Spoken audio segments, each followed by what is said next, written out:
Hey Pop Culture Pals, what you see here is a stack of scripts from the 1970s. No, I haven't been cleaning out my collection. This is my latest haul from Shop Goodwill. Incredibly, this listing, which was put up as only a lot of screenplays from the 70s with a few not so great pictures, sold at auction for only $25 and another $15 shipping because they were in my same state. Honestly, up until the last 10 seconds, I was the only bidder at $14.99, but I still consider it an amazing value that I got this whole pile of scripts and the history behind them for under $50. Let's take a look. The main reason that I felt safe, not the main reason I bought, but the reason I felt safe buying them was because there were two, and these were photographed properly, MASH original scripts in the collection. 1973, MASH Ceasefire, and you can see this one is all blue pages, and MASH 1974 bulletin board. This one is the well sought after multicolored pages, which means these were revised pages that were put in while they were filming. So definitely was an active script. Can't say that it was necessarily used by the cast. There's no notations, but it was definitely updated as a file copy as they went along.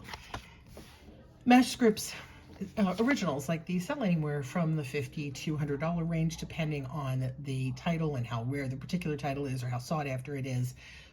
Between these two, I should easily make back all the money that I paid for this lot. Now, where things get a little trickier are with the movie scripts. Next up, we have Kramer versus Kramer. Now, you can see at some point, somebody had, sorry, the shadows are so bad. I don't know. Sorry about that, guys. I always complain about that. Had a $15 price tag on this. But if you look at it, 1978 draft, Kramer versus Kramer screenplay. Again, white pages, pretty darn clean. But you can tell again from the texture of the paper, from the brads, from the condition of everything, this wasn't copied yesterday. This is not a modern copy. And where things get a little sticky in selling things like this, because they will be selling at least some of these scripts, is the word original. Now, technically, every script is a copy, right? There is only one original by nature of the term, and every script is reproduced from that for everybody to use. Generally, we refer to originals as the first generation copy from the original. Now, is this a first generation copy from an original? Hard to say. Obviously, it was all done on white paper. It was probably a file copy. I'll explain why I think that. But I am sure that this was copied way back, 70s, max in the 80s, because the person who I think this collection belonged to passed in the 80s. And again, $15 price tag on a hefty script. And there's no indication that it came from like Hollywood Book and Poster or anything like that. Yeah, it's a copy, but it is a vintage copy. So does that make it an original? I don't know. We'll have to figure out how to say that when we list them. This one, same situation. This is An Unmarried Woman by Paul Mazursky. This was Jill Clayburgh's really breakout movie. Again, mid-1970s, same situation. It is a file copy, you know, probably not screen used, although, look, somebody whited out something here. Oh, you can't see it, sorry, in here. There's a whiteout at the top of that page. I wonder if it was the name of the person.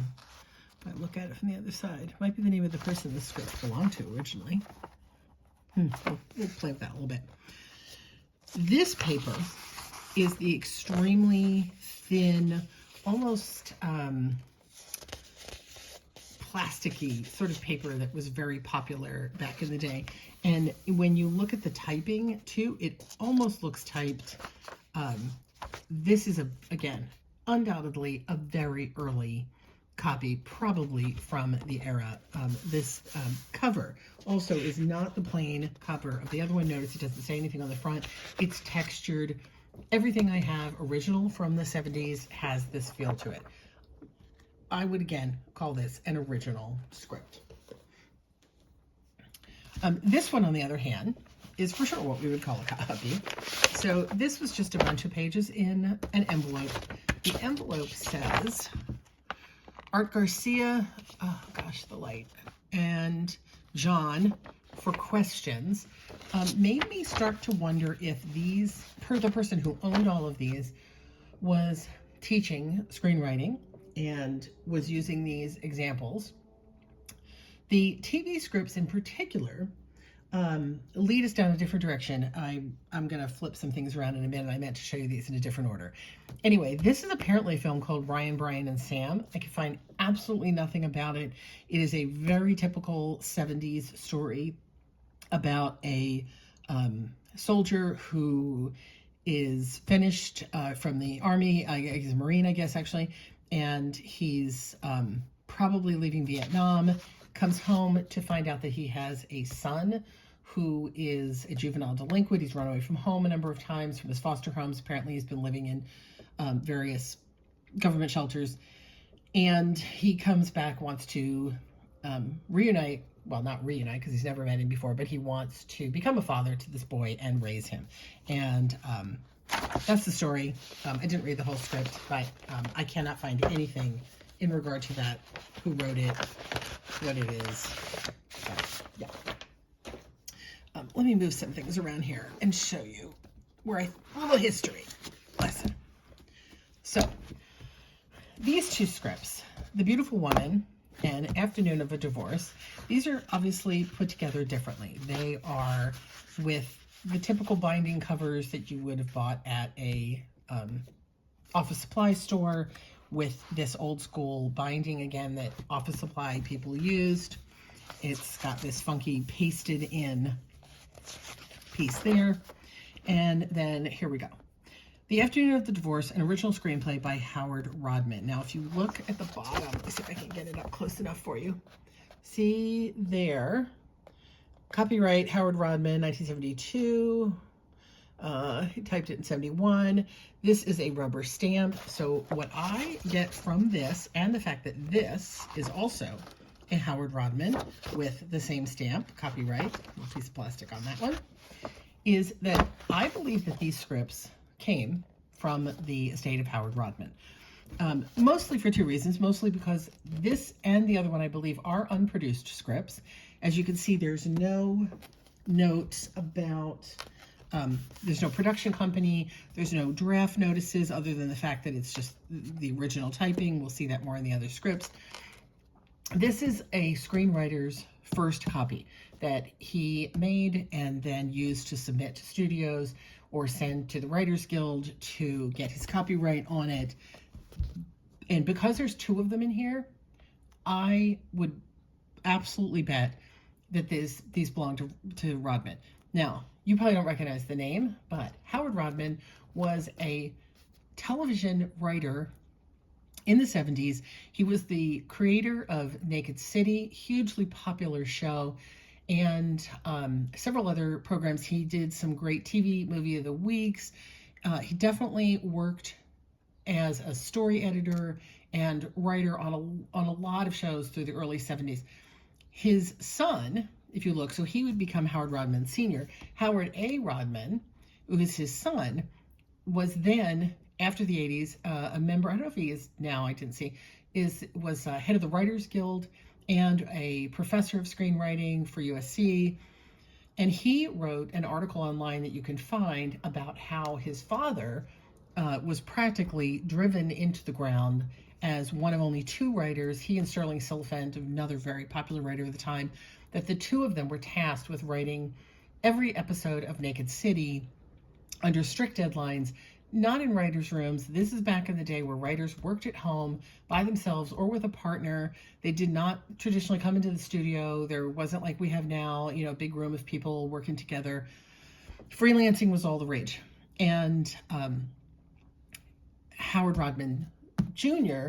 says that the stress of having to keep up the pace caused his father to go down some roads that sadly we hear all too often, of drugs in order to keep going, which led to several heart attacks and passing away in the mid-80s. And you have to remember too that in the 70s, we're not talking about 10 episodes like a screening show now. We were talking 32 episodes of dramatic television, 60-minute dramatic television show, in this case Naked City, filmed in New York, writing it in Los Angeles under deadline to get those pages so they could fly them to New York, and shoot the next day. So again, when I look at all these pieces, this is what I'm coming to, that this belonged to Rodman. These other scripts, I think, were part of his collection either as TV shows that he was interested in pitching, or perhaps he was teaching and was starting to collect some of these to use in his classes, especially the movie scripts. The TV scripts, I feel like, are because he was pitching. So because he was writing in the 70s, I bet you he was going to pitch to MASH, or they were interested in him. That's why he had a couple of MASH scripts, so he could take a look at that. So we have two of those. This one, again, somebody put in a binder, very old school. This, look at this amazing. One Flew Over the Cuckoo's Nest. Let me see if I can bring it down a little bit. That might be as down as I go. One Flew Over the Cuckoo's Nest, final draft, property of Fantasy Films. Again, not an original in the sense that, is this the copy somebody held in their hands on stage when they were filming? No. But no doubt, again, that this was made back in the day. This was run off for, as again, either a file copy or a copy that went to casting agents so they could cast, or just, in this case, other writers had access to them to study or to teach. But you can see from the sort of coloration in the page, oh my god, the lighting. There's some streaking in the page that tells me that these might have been color pages originally. This was run off on an old school, low level Xerox copier of the time. But again, because it was run in the 70s, I would call this an original. So I'm definitely going to read this. Amazing movie, amazing book. One Flew Over the Cuckoo's Nest. Yeah, and we will look at that. Oh, interesting. There's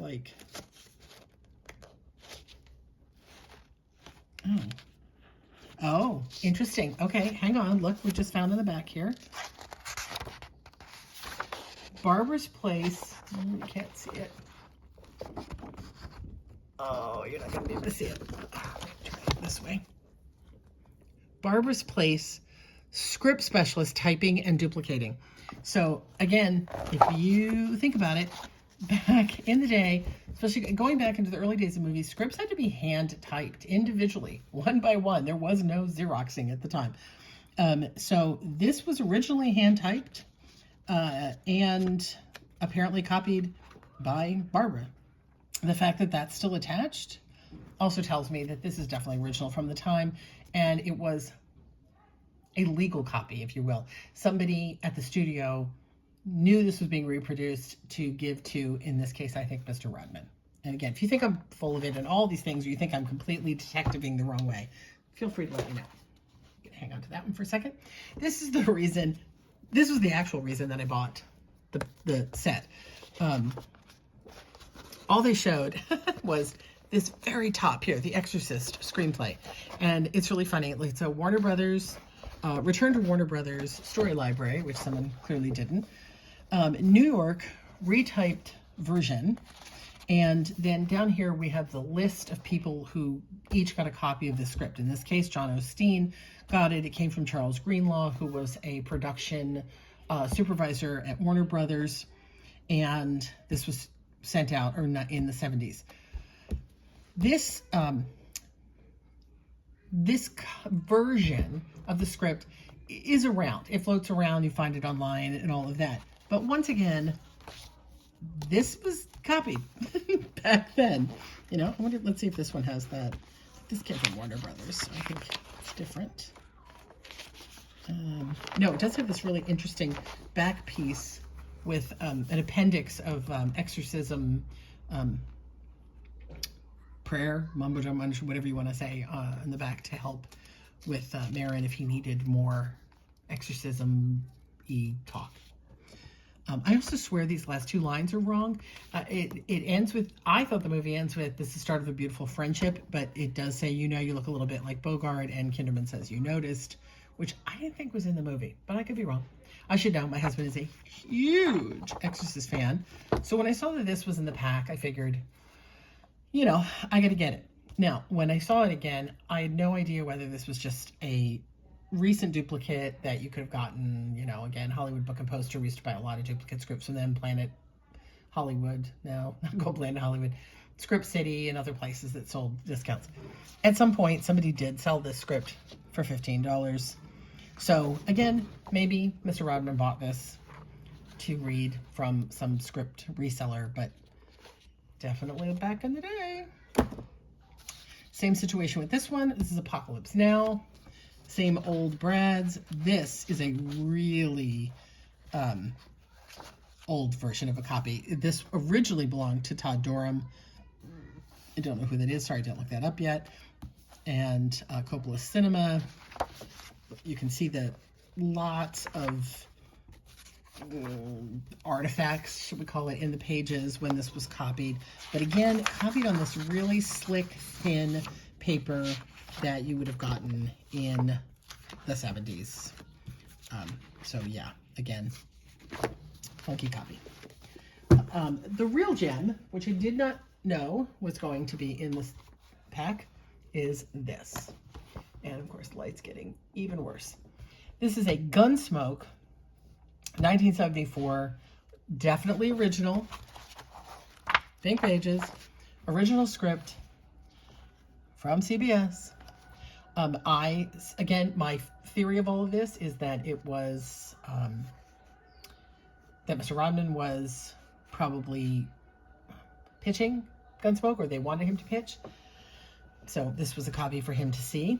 This is amazing, and it's going to be really hard to read on here. I will possibly make a copy of it and put it out online on Instagram or somewhere so you can get a better look at it. Somewhat controversial probably these days, given some recent situations in movies. But basically there's a piece at the beginning of the script that says that they really want authenticity in Gunsmoke, and they are concerned that actors who have no experience with guns are not properly portraying the kickback or the buck of various guns, types of guns that are used in the series. And this piece, which goes to out all of the directors and actors that was attached to that week's script from the executive producer, I think, Don Mantley, yep, executive producer. This was his reminder that people should practice with live rounds originally before using the blanks guns that they would eventually use in the show.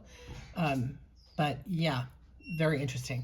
And again, beautiful old script, Gunsmoke from the 1970s. Fantastic, huh?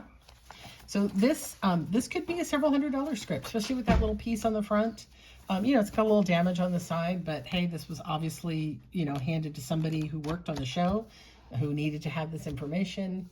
And so I would call this, this is beyond original. I would call this probably set used script. So that's what I got. What do you think? Big lot of scripts in the 70s, a little bit of history, a story to go with it. Some of it is just my own detective work, who knows? But you think I'll get my $45 out of this pile, even if I only sell half of it back on eBay? Let me know. And let me know how you feel about that word original when it comes to scripts.